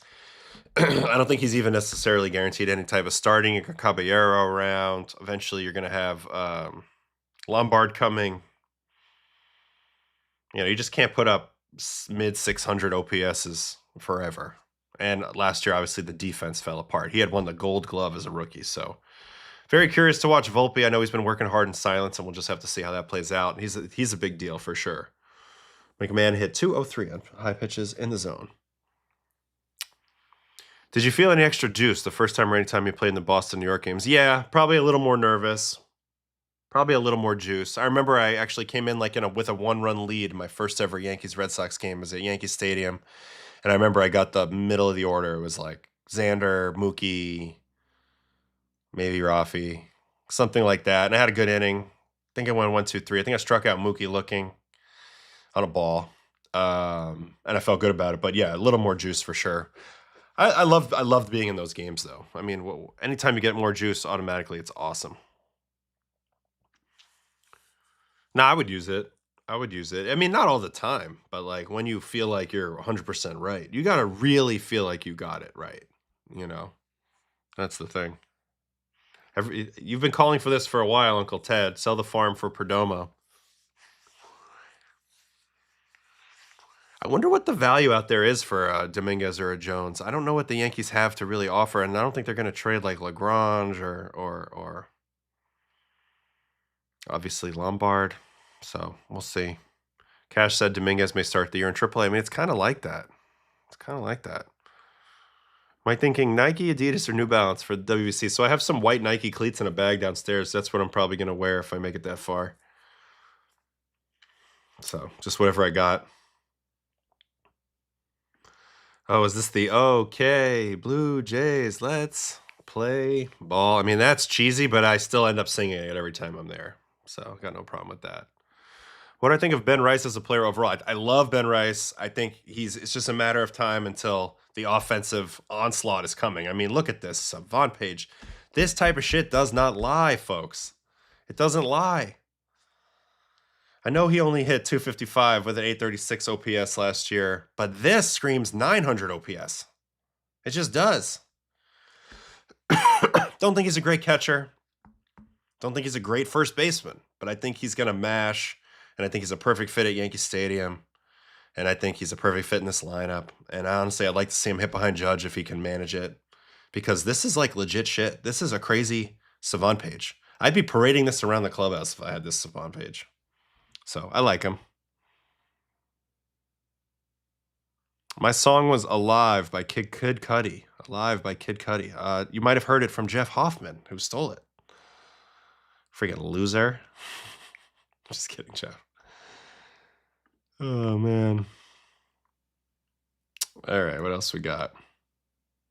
Shouldn't your catcher just know if it's a strike? So I kind of debunk this a little bit, because a lot of times catchers, most of the time they know the zone, but a lot of times they are so busy trying to frame, and they're so locked in on catching the ball or whatever else they have on their mind that they don't really know where the pitch was. So they're not always 100% reliable. I mean, I can't tell you how many times I'll come off the field and I've had the catcher tell me, Papa, you got squeezed. That was a strike. And then I go look at the iPad and it's a ball. Or the other way around, where I'm like, I swear that was a strike. And he's like, no. And then I was right. So, I mean, it just depends. I mean, it depends on who the player is. Some players really know that stuff and some players don't. I don't think it's a positional thing as much. No idea about this. Joey Gallo, zero clue. I wish I knew, but I don't have the slightest idea about that. I'd trade everyone for Perdomo. Yeah, but who is everyone? Would you would trade obviously the other Yankees top guys? Who are the other Yankees top guys? Dun dun dun. Lombard, Lagrange, Elmer, Jones, Cunningham, Hess. So some pitchers. I like Dax Kilby a lot. He's got a nice looking swing. I don't know who I guess Lagrange and Lombard could get you something, but hard to give up on a guy pumping like 103. I mean, sitting 98 with a 102 top and a 60 grade slider, 70 grade heater. I mean, I don't know. I wouldn't want to give up on that. That would look good on my team. I don't see Jones being valuable.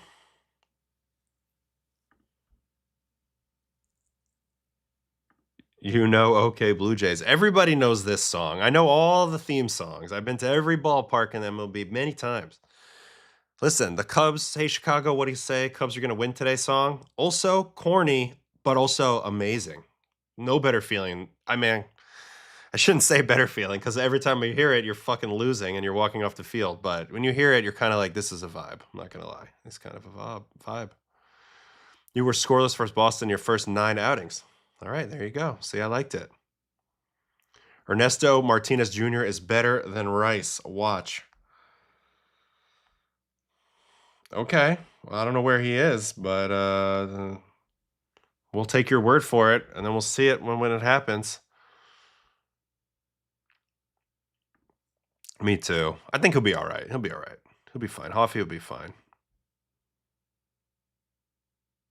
Yeah, I just talked about this now. I'm just saying it's very Sale. This is very Chris Sale to just say fuck F it. Call the pitches I throw him. Don't want to know anything else. I love it. He is himself, and it works. He's got Cy Youngs and probably Hall of Fame potential. So I like what he does for him. Aaron Judge for Perdomo straight up. That's funny. I think somebody came out to this once, Carl. Closing time. I think somebody came out to this once. All-time favorite teammate? I mean, that's not fair to a lot of my teammates. But, I mean, I spent the longest with DJ LeMahieu when we are very close, 9 years, so I'll give him the nod, but a lot of great teammates.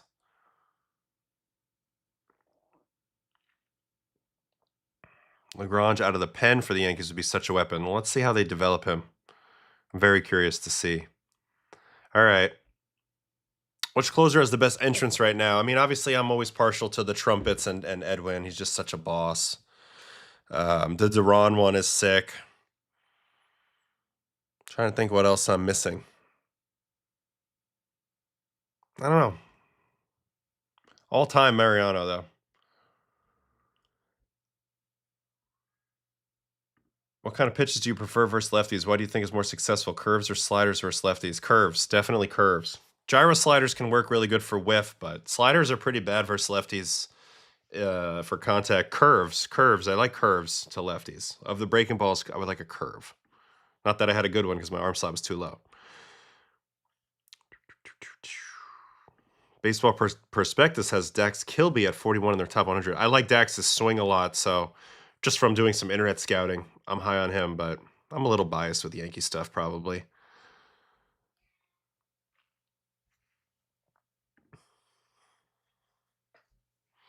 Yeah, I mean, not to say that not to say that some catchers aren't great at this. I just think it depends. It depends. Probably Nolan Arenado, actually. He can make me laugh with just a look. He always knew what I was thinking, so it'd be funny. Wow, Familia Danza Kuduro. That's a good one. Hell's Bells, kind of overrated because it's not, Hoffman anymore. Trevor Hoffman. Toughest hitter that you faced that wasn't like elite, but you couldn't get out. Yeah, probably. I mean, I've said it a lot, but Brandon Belt owned me really bad. I don't know.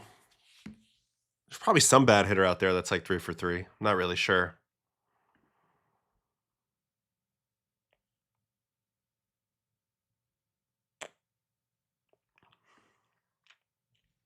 I think he'll have 3 fun years in LA, win a lot of games. He'll be fine.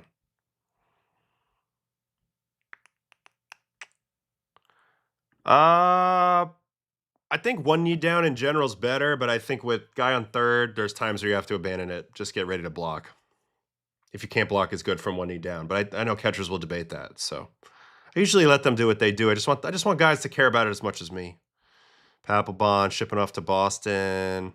The Koji Uehara Sandstorm intro was legit.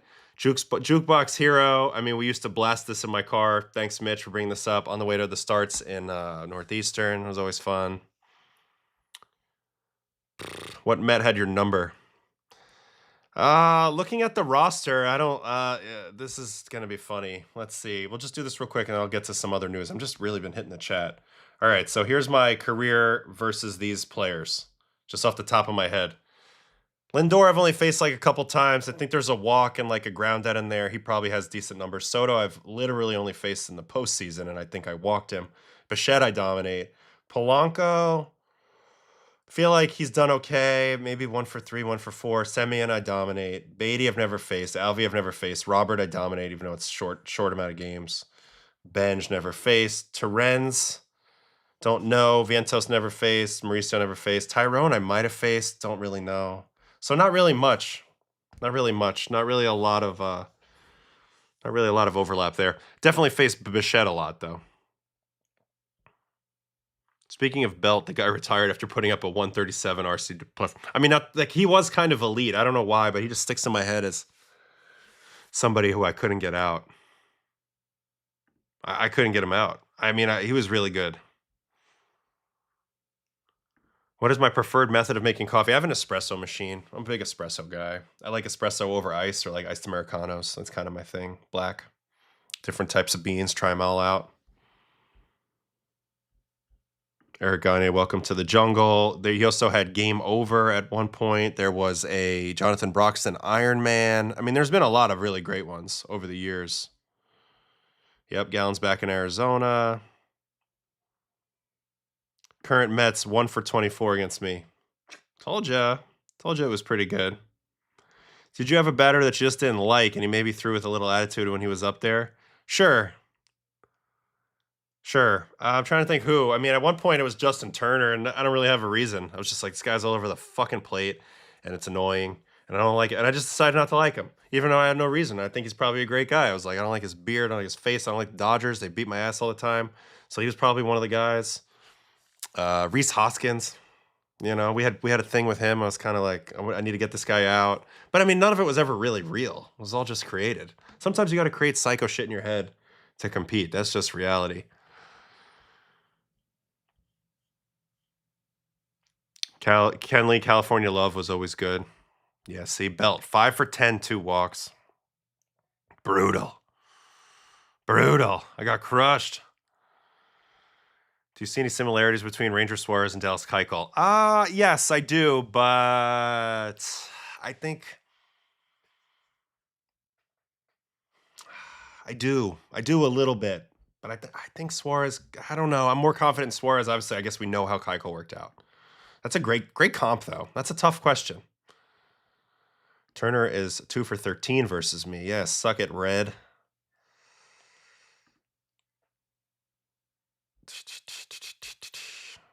Have you ever been on a team where somebody got a PED suspension? No, not actively at the moment. Nobody's suspended right then, but I play with guys that had been suspended. It doesn't really change much. You'd be surprised. You just got to do it.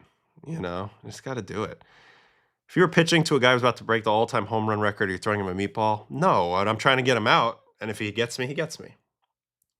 Here's one. Starlin Castro, 7 for 12 off me. And he's a righty. Couldn't freaking get him out. So I learned this too late, that he couldn't hit the high heater. He just couldn't, and I learned it too late. So Northeastern loses 10-0 on the opener. It's all right. We'll dust it off. Next game, I believe, is at the Cubs facility. So, when the runner had a great jump on you, did you ever think about hitting a batter at the plate?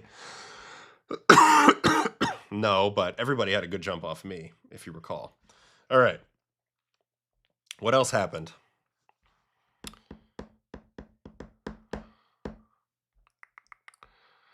Some more stuff happened. Top prospect Sebastian Walcott, man down, elbow surgery. That's with the Rangers. That kind of sucks. Got a couple small things here. Muncy got an extension. This was an interesting one to me.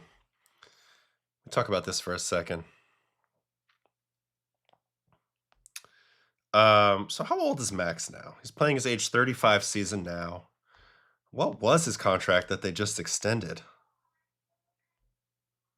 This would have been the last year. Or it's not official yet, or something? What is this? I don't know. I saw that people were like, oh, it's not a huge amount of money, and they're giving me all this credit for being loyal. But, like, I also feel like he's at the stage now where, like, pretty soon in the free agent market, he's going to not be worth a lot because he's going to have terrible defense. He's going to have to keep mashing And, you know, he does mash. Muncy's a very good hitter. I hated facing him. But, you know, does he mash like the guy that they're going to believe that's going to mash forever? I don't know. 846 OPS last year, 852 the year before. I mean, he is great. He's really freaking good. But yeah, physical characteristics, I do think like you see the way some of these guys get valued on the market. I don't know. And ultimately, he's happy with the Dodgers. And like they win there. And like this was like the greatest thing that ever happened to him in his life was going to the Dodgers. So it makes sense he would want to stay, even if you're giving up some potential earnings.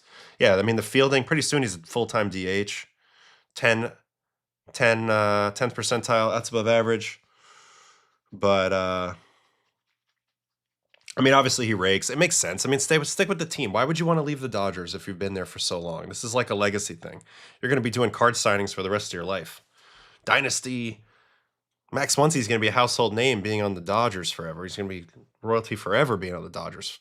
So, makes sense. Stick it out. He's about to get his 10 years right off into the sunset with the team you want to be on. So, it makes sense. Muncy was like a $10 million option for 26 before. It's like, okay. I know he can't DH, but I'm saying if he was going to be a free agent, teams would want him to DH. And that's the thing. DH brings down your value if you're not banging. So, we'll see.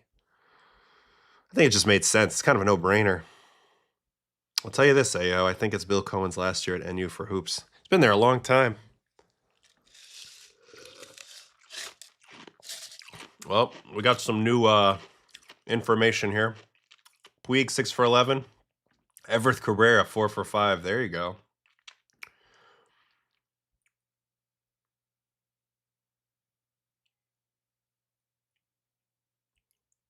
Very few players can hit high heat. Why don't pitchers throw it more? Well, they do. They throw it way more than they used to.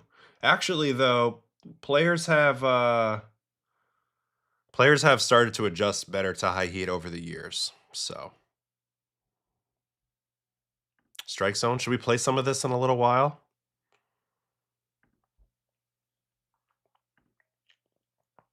Would it be a crazy college year for someone to remove Rock from being projected 1 more as a talent too hard to pass up? I don't know enough about the other guys. I just know that everybody that watches Rock Chalowski play regularly is pretty locked in on that. Hi. Tonight, Dad. What? Good night. Oh, good night. I love you guys. Night. Love you. How was it? Good. Okay, I'll be up soon.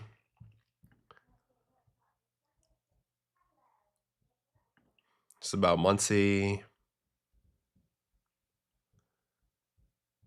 Yeah, these are the most 2 guys I ever faced, Goldy and Posey.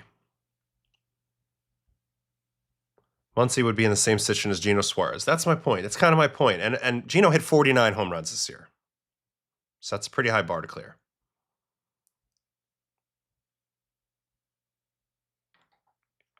Yeah, they do, but it's not as big. Hi. Do you want to say hi or something? How was the movie? Jump scare. How was the movie? Jump scare. Is that from the movie? No, so yeah. Jump scare. Okay, go to bed. Good night.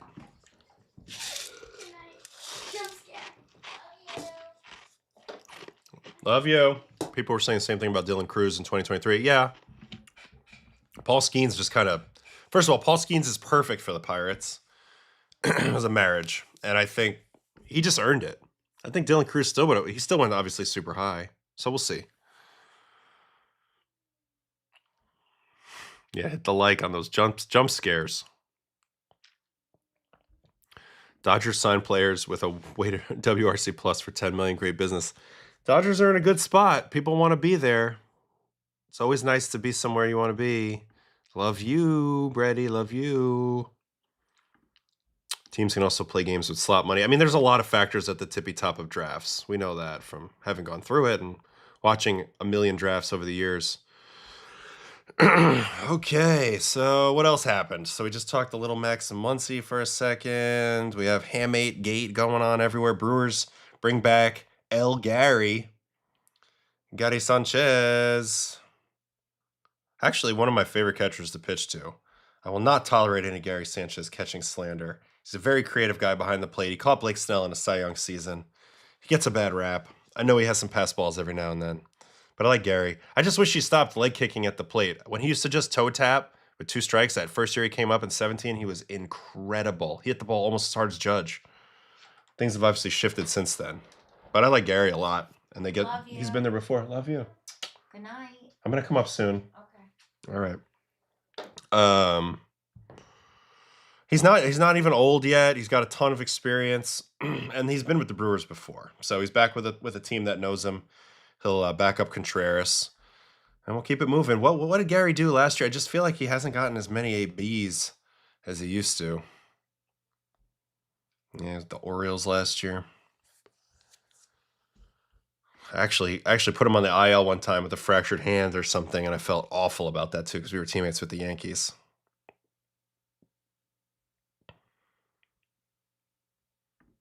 I don't know. Did I? I don't know how I did that.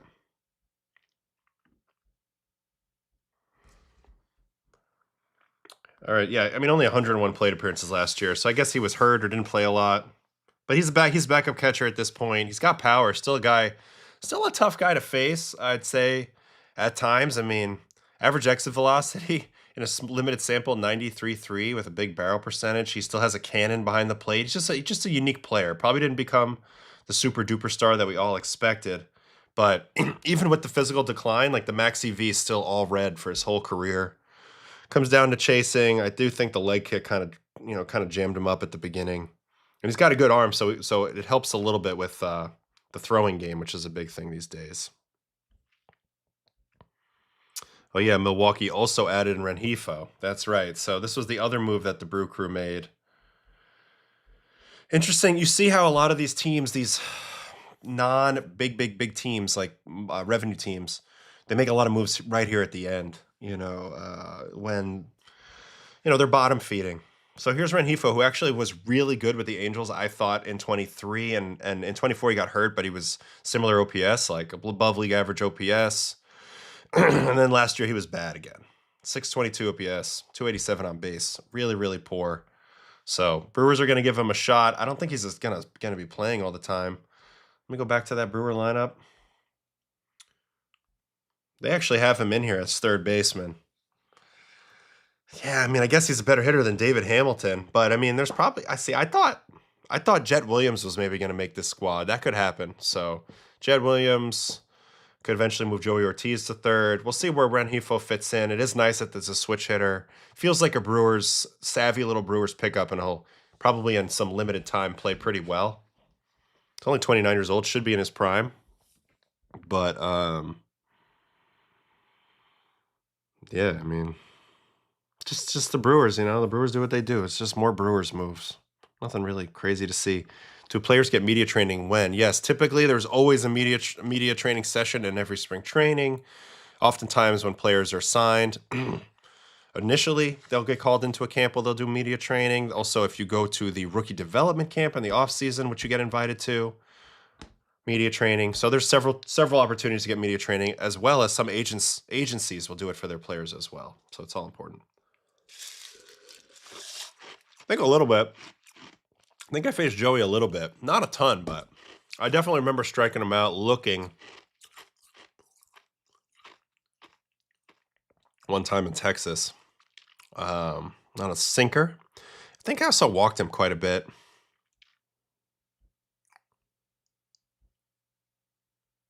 I did not talk about John Means to the Royals, so we'll see. I have not watched this yet.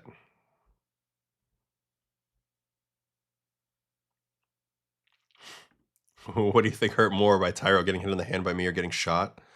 I don't know. Probably getting shot. Why are the Brewers obsessed with short players? I think it's more coincidental. Short players are tough to pitch to, though, I will say. Given I was in the pre-DHNL, how was it being as a pitcher trying to bat? Not great. It was hard. It was really hard to hit. Obviously. I think a lot of people realize that.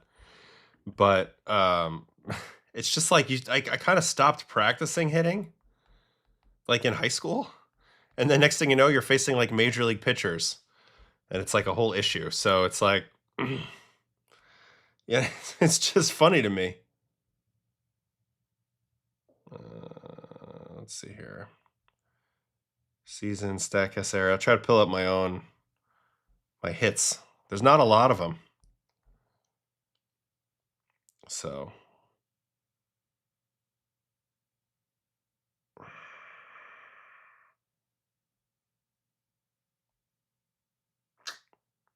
Oh yeah, season Statcast era. That should work. Oh wait, I think I might have even had them even before that.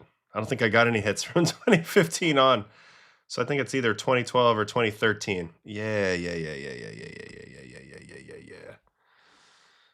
Okay. Well, here are my two hits. Here's the first hit. Left-handed on a changeup off Kyle Loesch. Little broken bat. Skip Schumacher dives. Probably could have made the play. One of my best friends comes in to pick up the ball, and he can't believe that I got a hit. Then I go talk to one of my other best friends, Alan Craig, who was playing first base. So that was weird. And then here's my other hit. It's right-handed. I'm hitting right-handed in this one versus Zach Duke. So really, I couldn't deal with any velocity, if you want to know the truth of it. Got Helton and Nolan. Here's Ottavino right-handed. I felt like this could have been a double, but they were playing. Jay Bruce was playing me in and over to the line. And so instead, I only got a single. Noted that both hits I got were not above 90 miles an hour. So not a very good hitter. You can see a lot of my strikeouts in some of the pitchers that I faced. Tim Lincecum strikeout. Let's watch that. This is going to be fun. Big time Timmy Jim. Locked me up with a curveball at Coors. Who else? We have Kershaw in here somewhere, pretty sure. There's got to be some good ones in here. Capuano, Nolasco, McHugh. Wow, McHugh. He was just on the show the other day. He did strike me out. This was in his debut. 0-0 in the 6th. I couldn't believe I missed that pitch. I thought I was going to hammer that. What else?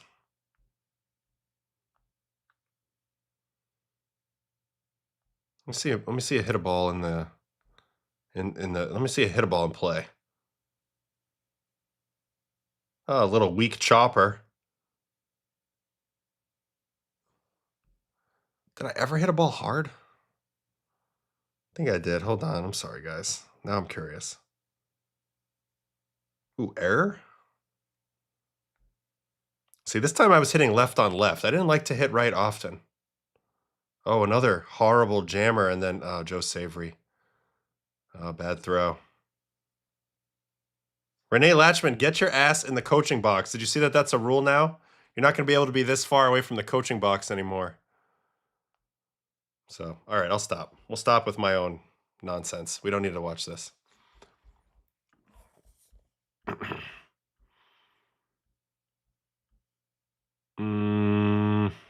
That swing was Olerud-esque.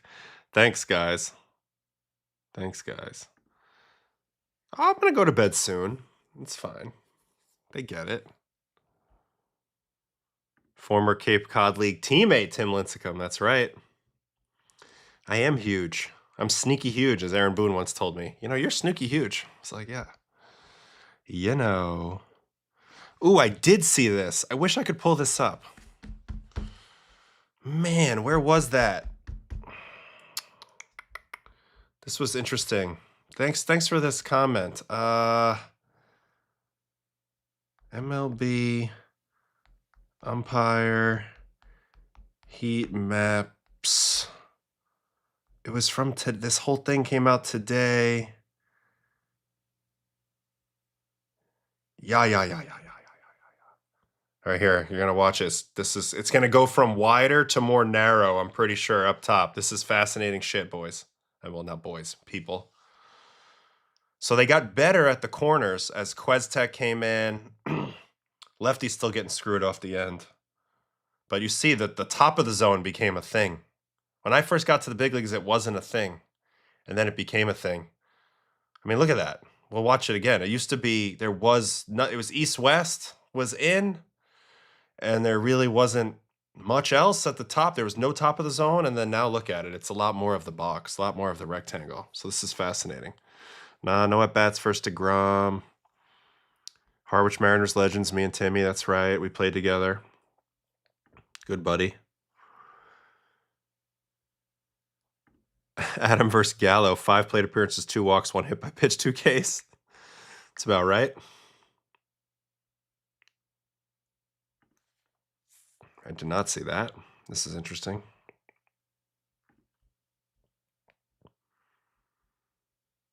Any Dan Heron at-bat videos? I mean, I think so. I think there's still... Did I delete that already?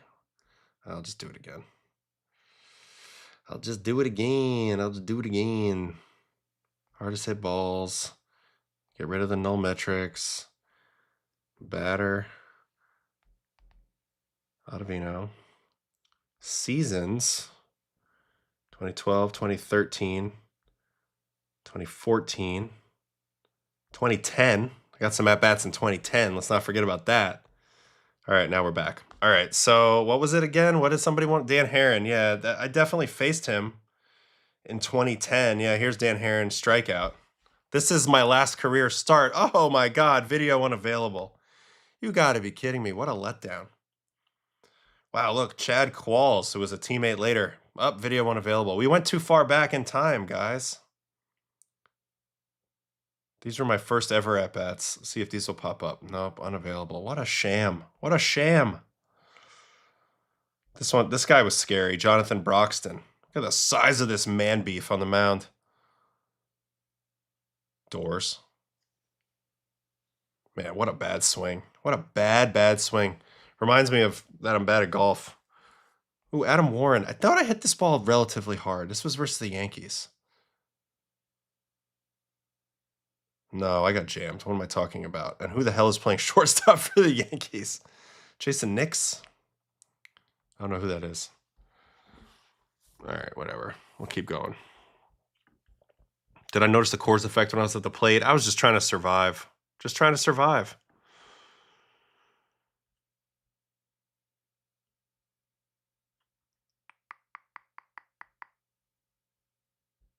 Overall, called zone has gotten bigger since Questec.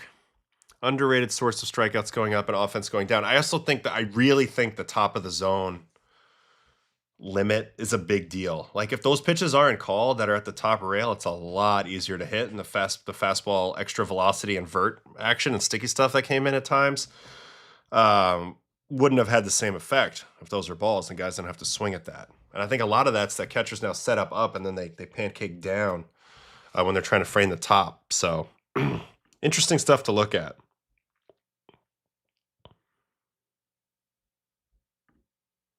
Agreed. Gyro, welcome back. Hope you're good. Hope you guys are. Thanks for watching tonight. Having fun hanging out for a little bit longer. And I should probably get some rest. Let's see here. They didn't call a high strike because umpire's gear was too soft to protect from the high heat. Who do I think the Red Sox starting pitching depth will move to the pen? I don't think they're going to move anybody to the pen yet. They'll just like send some guys down. As hardcore as that is, or they'll slow play a guy or two, but like this will usually work itself out. Crochet, Suarez, Sonny, Bayo, Oviedo. I mean, that looks like the group. Obviously, I know that there's Cutter, Crawford, and Sandoval that could be healthy. And then, I mean, I really like Early a lot. Oviedo is an interesting one that could easily get moved to the pen, but I don't know. I don't know what they're going to do. It's crazy. They've been trading away depth, and yet they still have more. No, it definitely existed. It was just like the teams have it. A lot of the league doesn't really have the database like some of the teams have.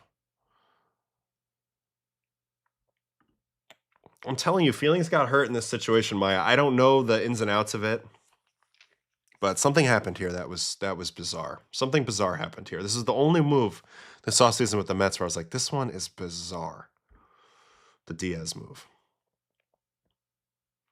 You're in the club of pitchers who started their MLB careers with a strikeout. Yes, Kosuke Fukudome, baby, on a splitter, high splitter. Super weird. Super weird.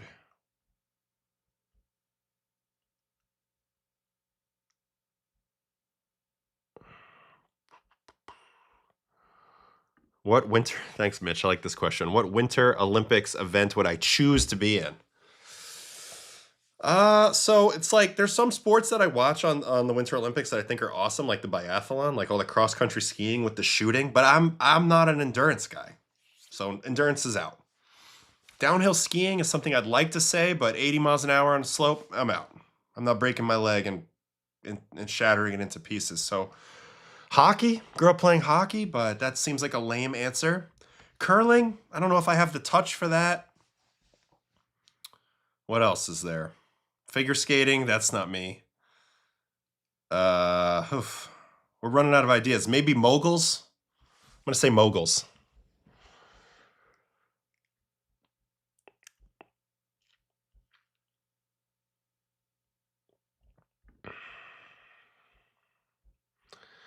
When do I report to WBC? So if all goes well, in about 10, 11 days, I will go to Florida for a few days, throw a couple times there, and then go to Arizona from there. Technically, you have to report March 1st, but I need to like make sure I'm right for this club or not. So we'll know more in the next 10 days. Things are getting better, but we're not out of the woods yet. Ooh, bobsled. I'm not fast enough. Actually, Steve Langton, who we went to college with at Northeastern, was on the bobsled team a couple years ago. So we're gonna take a little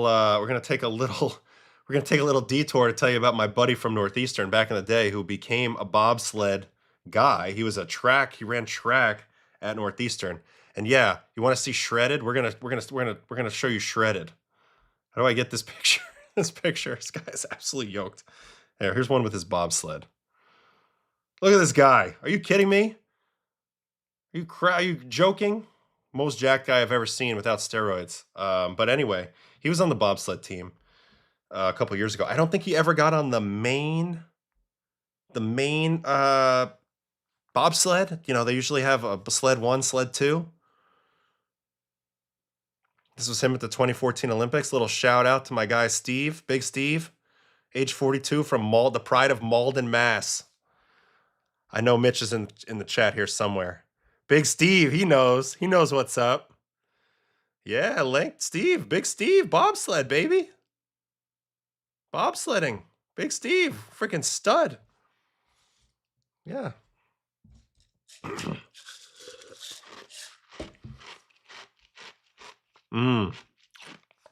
Luge, I'll see your luge and I'll raise you skeleton. I'll go down head first. That would be fun. U.S. women's hockey stays winning. I know, I've seen a lot of these comments on the Zach Veen putting on 40 pounds. I don't know. We'll see. We don't play in Italy. We play in Houston. But yeah, we'll be streaming. I actually have some fire WBC backgrounds. If you want me to give you a little taste real quick of what I'm talking about, let me do that for a second. See if you'll enjoy this. We're gonna take a little moment here to show you something, a little sneak peek. Ooh, look at that WBC action. Look at that. Yeah. We're gonna be sneak peeking it. We also have this one coming in hot. Ooh, baseball and coffee spring training. That's right. Got some fun little teasers today. All right, where's my baseball after dark? Here it is. Bam. All right, baseball after dark, the OG one that we're using. I'll also show you something else when we're doing our guests. This is like my guest page. This one is sick. You're gonna like this one a lot. This one is for WBC, and this one might be the coolest thing that they've made. Big shout out to MLB for hooking this up. You ready for this one? Bam, all the flags. Look at that, absolute heat. So, I'll go ahead and switch it back now, but you know what? We'll just go ahead and wait. No, we'll just switch it right back we'll just go to the spring training one for now, even though we're not on that tonight. We'll go back to that. All right, let me go back down here real quick. Steve was on the 2-man with Steve Holcomb, but not on the 4-man Night Train that won gold. Struck out Max Fried on 3 pitches. Interesting. I think he won a bronze. I think I saw something about Alvey losing 10 pounds. Will that hurt his power? Very hard to tell. I don't think it'll hurt his power enough to like where he suddenly like can't hit home runs or whatever. Because he's strong as crap. But I mean, maybe if he's carrying a little extra weight, it'll help him rotate a little better, stay a little more healthy, be a little more efficient. So, no comment on that. I don't know. Mass does equal gas for some guys. I think we're learning. I think we're learning a lot more about that recently. That there's more than one way to produce a lot of force. You can be a fast guy, you can be a strong guy, you can be a combination of both. So we'll see. Is Italy playing in any MLB team spring games? Yes, 2 games. I believe one is against the Cubs and one's against. I don't know. Somebody's gonna have to tell me. Not sure. If your team gets a best shape of his life spring training story, your team's probably not a contender. Yeah, my guy, Rob Bradford with Baseball Isn't Boring is big on he thinks it's hilarious, the best shape of your life. So I think it's funny too, but you know. Hey, relax, Vic. Or who is this, Vic? It's gotta be Vic. Relax, but you're right, I'm not designing these. You know what though? I do have Canva going. I'm designing some other things. I'm doing what I can, but I am not the graphic designer. Ooh, Jay thinks I should do long track speed skating. That makes sense. Actually, I was a damn good ice skater when I was younger in hockey. Like I was fast. So, did I speak to Kyle Till yet? No. I'll just tell him, set up down the middle. I'll tell you what's coming. We'll do the best. Oh, Philip showed up. What up, Phil? Yeah, we talked about him for a second, but anyway, wanted to say hi. Sometimes you lose weight, sometimes you don't. Cubs on the 3rd, Angels on the 4th. Okay, so we'd be in Tempe on the 4th. Okay. It's going to be fascinating to see how this all goes. Yeah, there's some truth to this. I mean, I do tell them exactly what I want, and then they do it. So it's like, I don't know. I have been vibe coding. I'm not as good as Robert Stock, but we're getting there. All right, let me look back at one last thing here. I don't know if you guys want to tell me about anything else that's going on.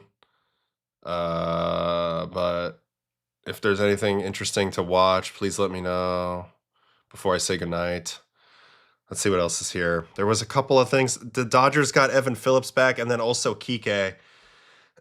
So Phillips must be feeling like he's going to pitch this year for $6.5 million 1-year deal. I love Evan Phillips. Obviously, he's kind of like somewhat of an evolved version of me with the sweeper. Throws harder. You know, he's nasty. Very similar pitcher, I would say, to me, but you know, certainly at a higher high, I would say at times. I mean, a .83 whip is a joke. And he won World Series.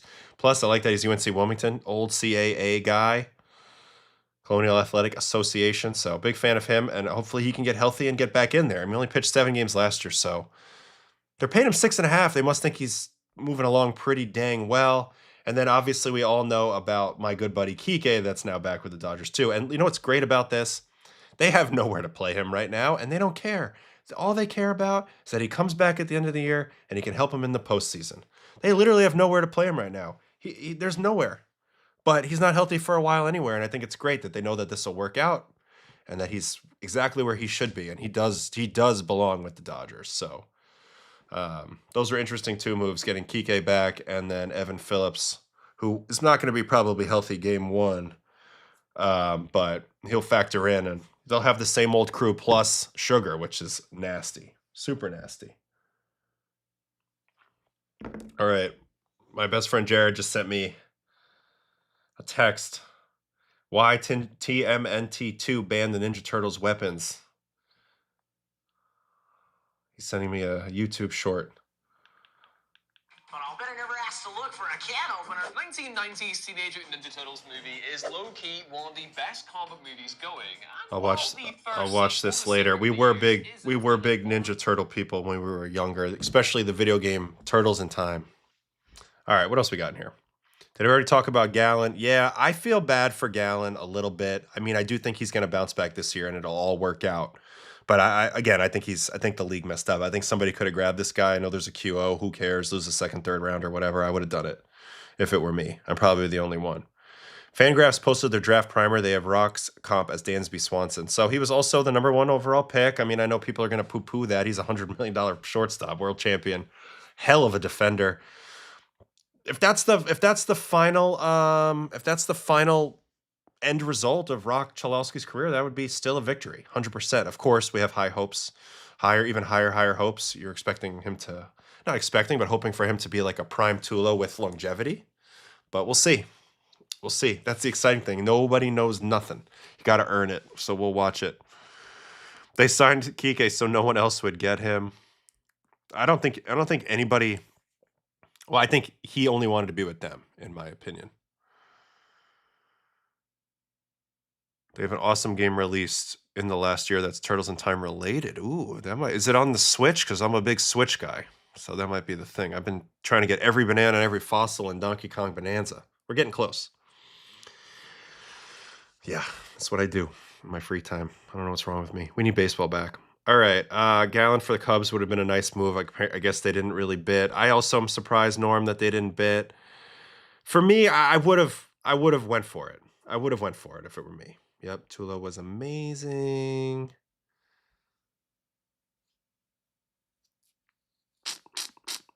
White Sox can trade him for Shelby Miller. Lol. Keeks will be out for the beginning of the year anyway. Exactly, so they'll be fine. There was a question in here that was interesting.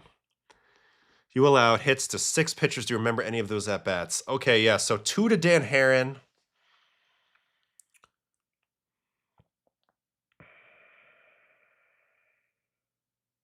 Actually don't really remember them. I remember that I walked Steven Strasburg once on 4 pitches and I wanted to literally crawl in a hole and die because he couldn't hit it all. So I don't have the answer to that.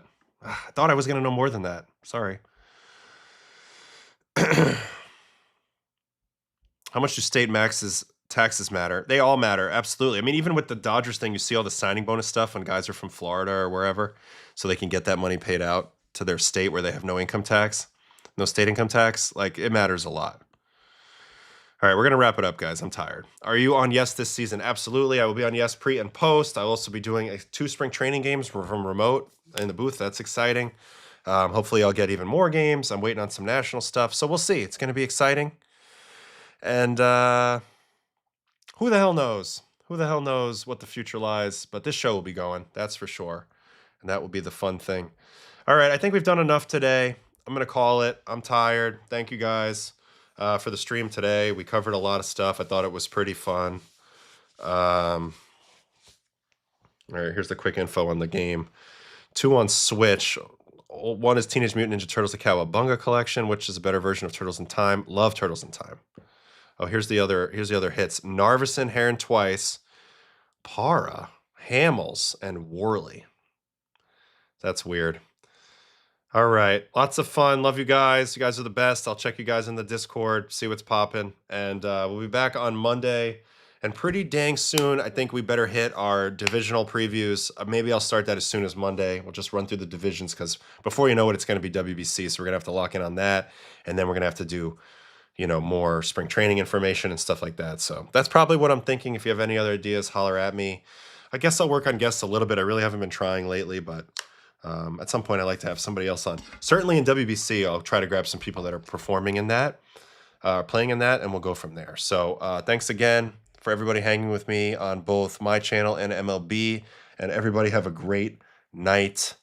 And I'll see you guys on Monday. Have a great weekend, everybody. Hasta later.